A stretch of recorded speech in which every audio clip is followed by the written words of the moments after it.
नमस्ते, सदा वत्सले मातृभूमि, जय हिंद दोस्तों। आज की टॉप हेडलाइंस हैं। थिएटर कमांड को बनने में लगेगा अभी और वक्त, लेकिन कमांडर इन चीफ बनाने की प्रक्रिया हुई शुरू। कैबिनेट कमेटी ऑन सिक्योरिटी ने 2 बड़े मेगा प्रोजेक्ट्स को दी हरी झंडी। डीआरडीओ ने ट्रक बेस्ड VLSR-SAM पर काम किया शुरू। भारत को पहला MR-SAM सिस्टम मिला, जिसे कि इजरायली एयरस्पेस इंडस्ट्री और डीआरडीओ ने मिलकर बनाया है। यूएस नेवी की तरफ से जारी की गई ग्लोबल रिक्वेस्ट फॉर इंफॉर्मेशन के तहत भारत ने अपने डोनियर 228 एयरक्राफ्ट को पेश किया।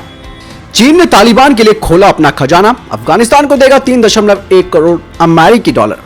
रक्षा मंत्री राजनाथ सिंह और नितिन गडकरी ने इंडियन एयरफोर्स के विमानों के लिए नेशनल हाईवे 925 पर एक इमरजेंसी लैंडिंग पट्टी का उद्घाटन किया।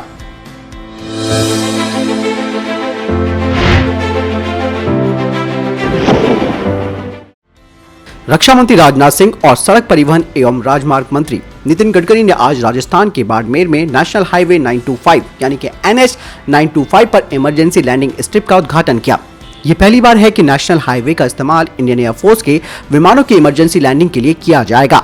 इस मौके पर नितिन गडकरी जी ने कहा कि उनके विभाग ने मात्र 15 दिनों में भारतीय वायुसेना के लिए हवाई पट्टी बनाने के अलावा पिछले कुछ दिनों में और कई बड़ी उपलब्धियां हासिल की हैं। दोस्तों, आपको बता दें कि इससे पहले इंडियन एयरफोर्स के प्रमुख RKS भदौरिया जी ने कहा था कि एक हवाई पट्टी बनने में आमतौर पर 1.5 साल का वक्त लगता है, लेकिन ये काम महज 15 दिनों में एक अच्छी गुणवत्ता के साथ किया गया है एयर स्ट्रिप निर्माण के लिए। साथ ही केंद्रीय मंत्री नितिन गडकरी जी ने यह भी कहा कि राजस्थान के कुदनपुरा, सिंघानिया और बकासर गांवों में भी सुरक्षा बलों की जरूरतों के हिसाब से 3 हेलीपैड बनाए गए हैं।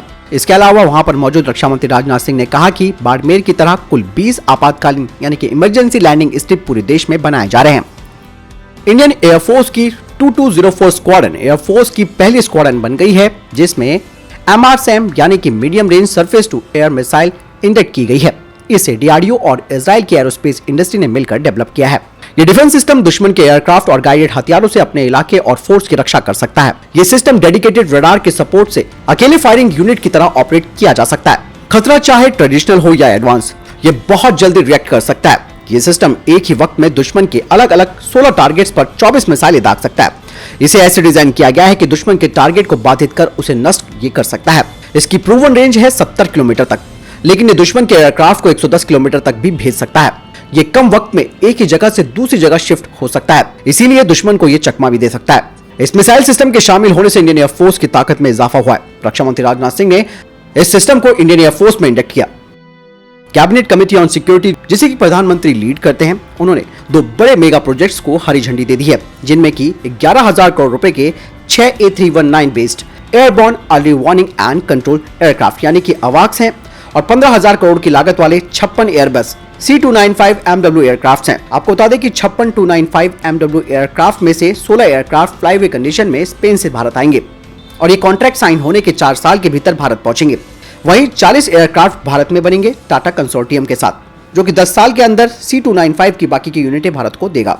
दोस्तों, आपको बता दें कि इंडियन कोस्ट गार्ड का भी प्लान है कि वो आने वाले समय में 6 मल्टीमिशन मैरिटाइम वेरिएंट इस एयरक्राफ्ट के ले सकता है और भविष्य में 19 एयरक्राफ्टों को वो शामिल करेगा। डीआरडीओ ने ट्रक बेस्ड VLSR-SAM पर काम करना शुरू कर दिया है, जो कि इंडियन एयरफोर्स के लिए है। इसके कैनिस्टर बेस्ड मॉडल को मोबाइल 4x6 ट्रक में माउंट किया जाएगा, जो कि 360 डिग्री का प्रोटेक्शन भी प्रदान करेगा। वहीं दूसरी तरफ भारत इलेक्ट्रॉनिक्स लिमिटेड ने VLSR-SAM के मल्टी फंक्शन रडार के लिए भी काम करना शुरू कर दिया है। इसके अलावा डीआरडीओ इसके इलेक्ट्रो ऑप्टिकल ऑब्जर्वेशन पेलोड और वायरलेस डेटा कम्युनिकेशन को इसमें इंटीग्रेटेड करेगा। डीआरडीओ इसके नेवल और एयरफोर्स वेरिएंट का भी परीक्षण करेगा आने वाले महीनों में। ये मॉडल सिस्टम केवल एक ही तरह की मिसाइल नहीं दाग सकता, बल्कि ये लॉन्गर रेंज यानी कि लंबी दूरी की मिसाइलें भी दागने में सक्षम है, वो भी बढ़ी हुई ताकत के साथ। यूक्रेन की गैस टरबाइन मैन्युफैक्चरर जोयरा ने $100 मिलियन का कॉन्ट्रैक्ट किया है गोवा शिपयार्ड लिमिटेड के साथ, जिसके तहत वो 2 M7S2 गैस टरबाइन की सप्लाई करेंगे, जिन्हें की 2 एडवांस तलवार क्लास की स्टील फ्रिगेट्स पर लगाया जाएगा, जिसे कि भारत के शिपयार्ड में ही बनाया जा रहा है। पहला गैस टरबाइन इंजन 2022 में आएगा और दूसरा जुलाई 2013 में भारत पहुंचेगा। यूएस नेवी की तरफ से जारी किया गया ग्लोबल रिक्वेस्ट फॉर इंफॉर्मेशन, जो कि मल्टी इंजन ट्रेनर प्रोग्राम के लिए है, उसके तहत HAL ने अपना जवाब दिया है। HAL ने अपने डोनियर 228 एयरक्राफ्ट का ऑफर यूएस नेवी को किया है।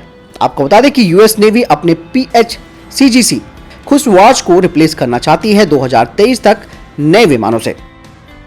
इंडियन आर्म फोर्स में सबसे बड़े बदलाव की प्रक्रिया तेज हो चुकी है। हालांकि अभी इसे लागू करने में थोड़ा वक्त लग सकता है। दरअसल भारतीय सेना अपने आधुनिकीकरण के दौर से गुजर रही है। तीनों सेनाओं के बीच बेहतर तालमेल बनाने के लिए थिएटर कमांड बनाने की प्रक्रिया पिछले कुछ सालों से जारी है।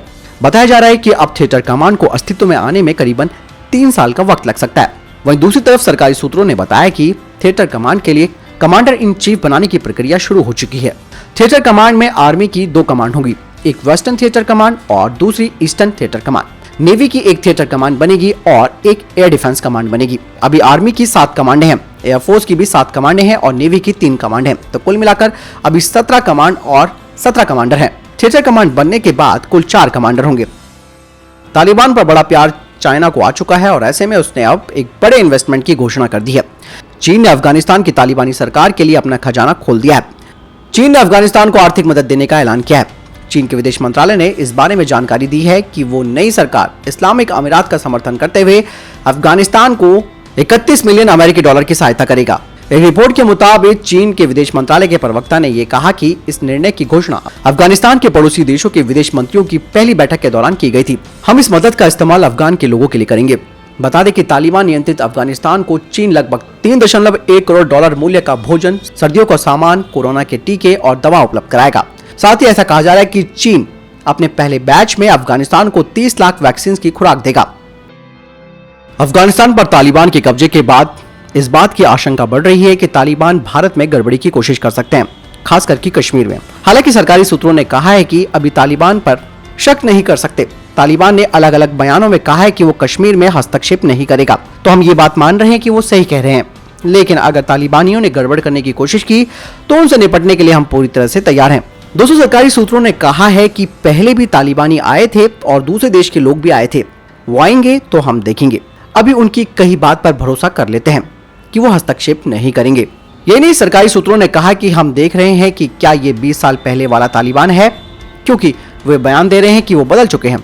भारत इस बात से आश्वस्त है कि तालिबानी शायद बदल चुके हैं, लेकिन भारत ने यह भी कहा है कि अगर गड़बड़ी करने की कोशिश करते हैं तो आओ, आपके लिए हमारी सेना खड़ी है।